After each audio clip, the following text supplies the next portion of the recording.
Hi everyone, welcome back to CDK Fix Your Form videos. This is the DanGun video. This is for the low orange belts practicing DanGun.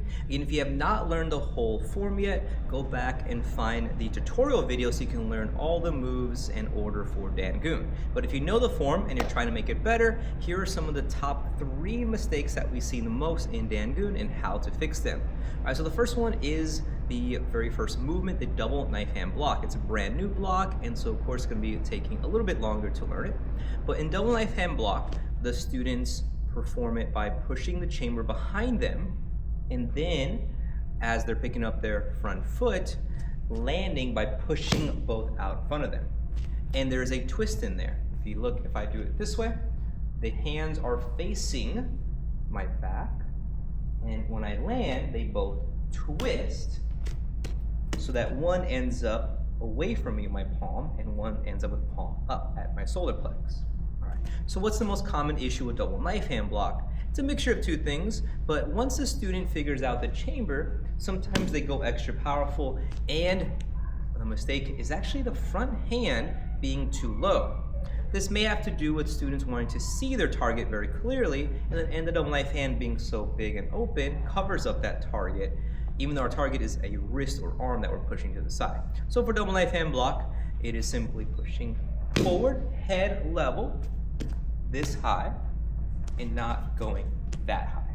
So that's the first most common issue sometimes students have, is double knife hand blocking too low, or sometimes not extending the arm as far as it should. It should go all the way behind you before being pushed forward.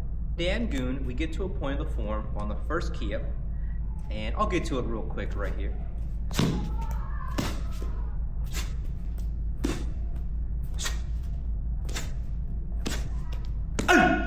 It is this next move that has another common mistake, because in Chunji, the form before this and the moves before this, our turns are always with our front foot.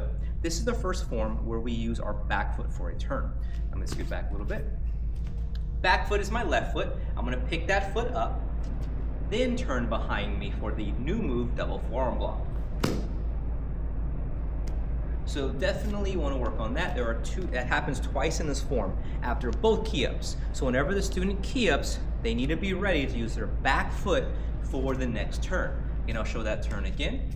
At that punch key up, my back foot picks up and double forearm block.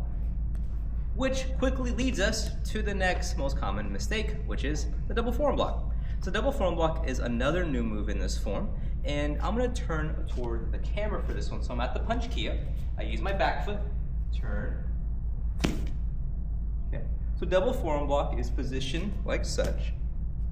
Because white belts are so used to doing side block, it's very common for low orange belts to then perform the double forearm block like this. Okay. So the hands on this one is facing thumb inside. Thumb down, thumb inside. I'll show it again from this side. And then one from this side. All right, so there you have it, the 3 most common issues to watch out for DanGun. We have the double knife hand block, we have the turn with the back foot after both key ups, and we just have the double forearm block hand position. Work on those 3 things first before working on the others, so we can fix some of the tougher, more common issues of DanGun. So good luck with your form training. Keep up the hard work, students.